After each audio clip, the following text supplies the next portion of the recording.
Assalamualaikum warahmatullahi wabarakatuh. Halo everyone, nama saya Ina Mutmainah. Saya merupakan mahasiswa jurusan Tadris Bahasa Inggris.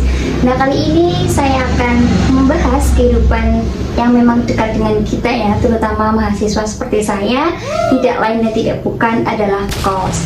Nah, pernah nggak sih teman-teman berpikir gimana sih caranya menjadi ibu kos ataupun gimana sih cara mengelola usaha kos yang baik?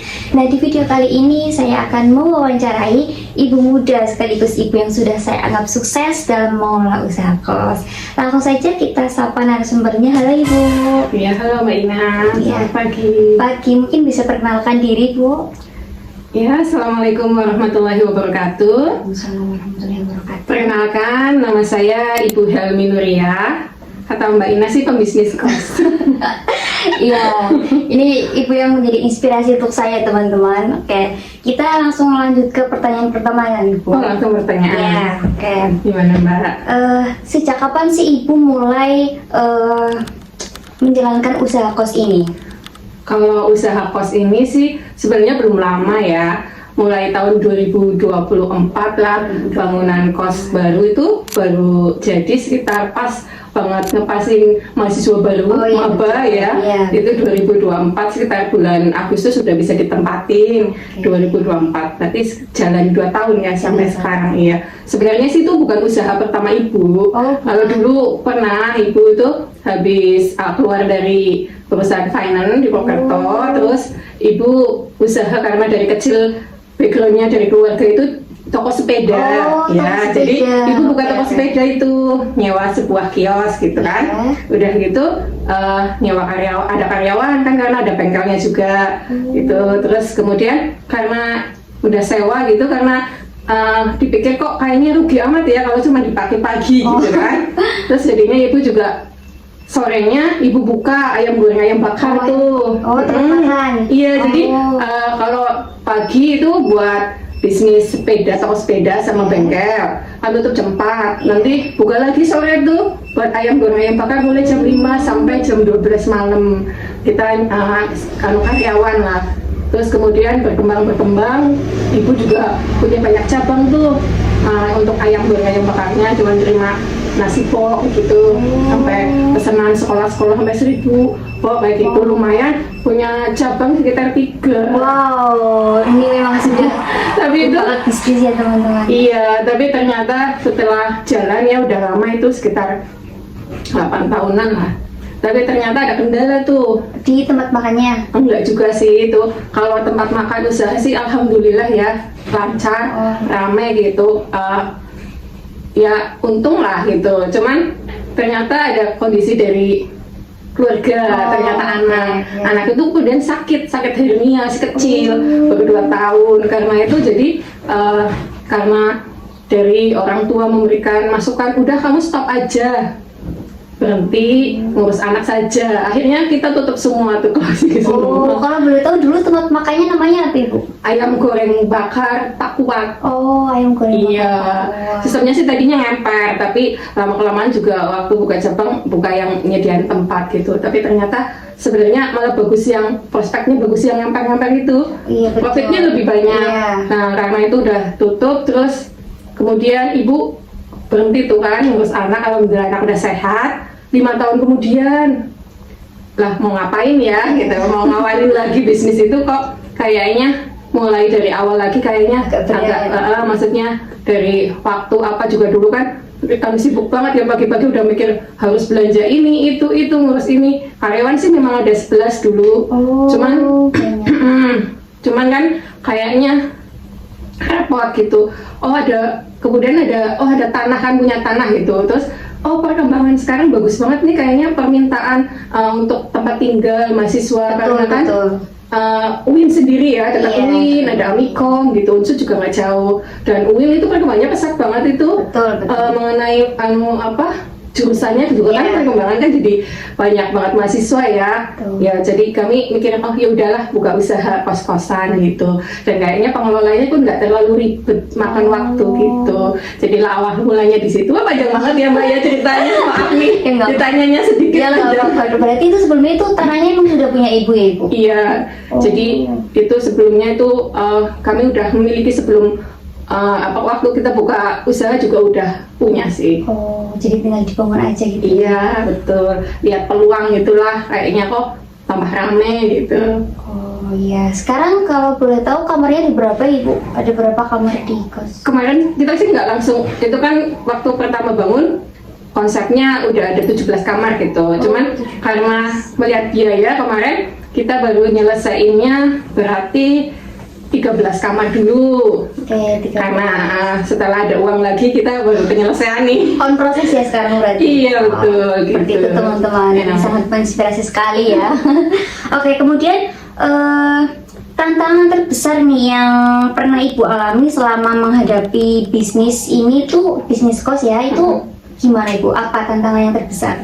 Kalau tantangan pertama sih mungkin ya kalau sekarang sih persaingan banyak ya, banyak kemunculan kos-kos baru gitu Oh, iya. ya. Gitu. Terus juga tantangan lagi itu ngadapin para yang ngekos gitu Oh. ya, karakternya kan Oh, iya, banyak betul, gitu ya. betul. Dalam ngelayanin misalnya kebutuhan apa-apa gitu kan kita harus tanggap gitu Iya, kan, karakternya banyak, ada yang ini, ada yang itu Iya. gitu kan. Betul Jadi sekali. kayak punya anak 13 kamar gitu. Berarti untuk karakter anak-anaknya gitu ya Iya, komunitasnya. sama pemunculan kos yang baru kan ya, kita juga harus jadi lebih bagus gitu Oh, iya. dibanding yang lain. Itu saja mungkin Ibu tantangannya. Iya, kayaknya itu dulu. Oke. Kemudian gimana sih cara Ibu menarik ataupun mempertahankan penghuni kos? Itu gimana caranya? Kalau menarik, kalau itu waktu buat masuk ya promosi ya, promosinya ini dekat ini, fasilitasnya ini gitu kan. Terus kenyamanan, yang utama kalau udah itu sih paling kenyamanan ya. Kalau udah pada datang, udah nempatin kan, tinggal kita perawatan kenyamanan gitu ya. Kalau ada misalnya mati lampu harus kita cepat pelayanannya gitu kan. Terus komunikasi ramah kayak gitu. Ya fasilitas juga harus dijaga gitu mungkin ya. Seperti itu ya. Oke.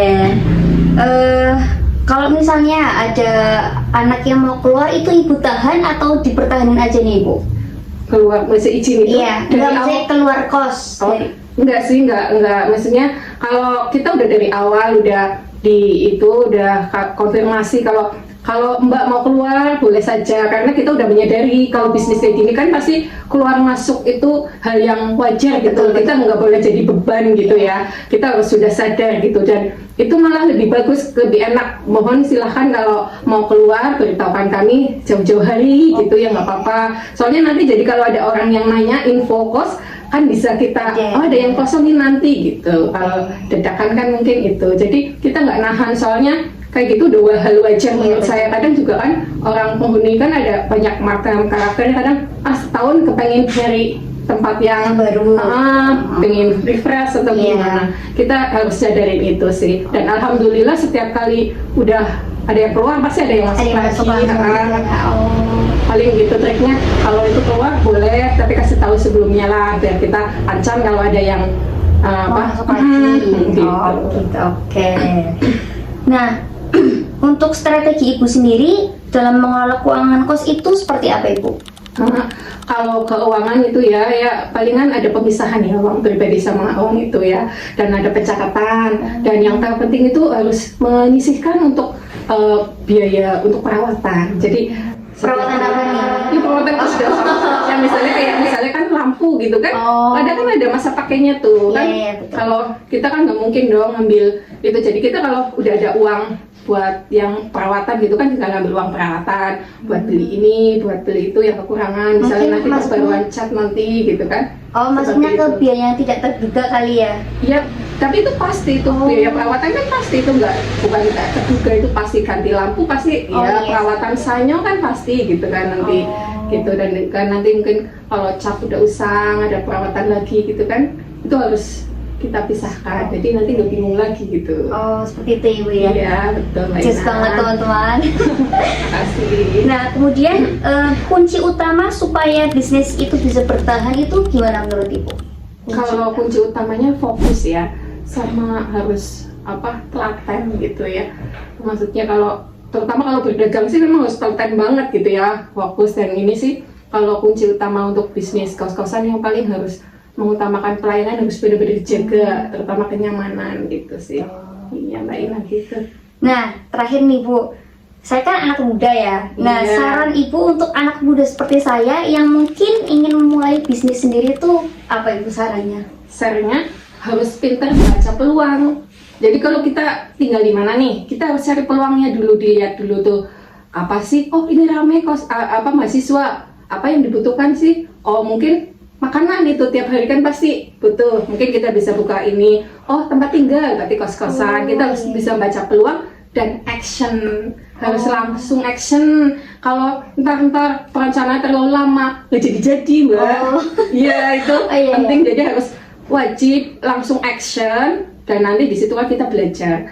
Oh harusnya kayak gini. Kalau nggak action nggak bakalan selesai. Jadi dulu ibu juga pokoknya bisnis apa gitu lihat peluang langsung gitu. Kadang juga inspirasi dapat dari tempat lain. Misalnya ibu kan dulu di Karanglewas tuh inspirasi lihat oh di sana banyak pedagang ya ayam goreng ayam bakar itu yang ngemper nggak harus nyediain yang tempat luas-luas Iya, gitu. betul. Ternyata banyak banget tuh misalnya dijual dengan harga yang ya kompetitif lah ya, maksudnya nggak terlalu mahal gitu.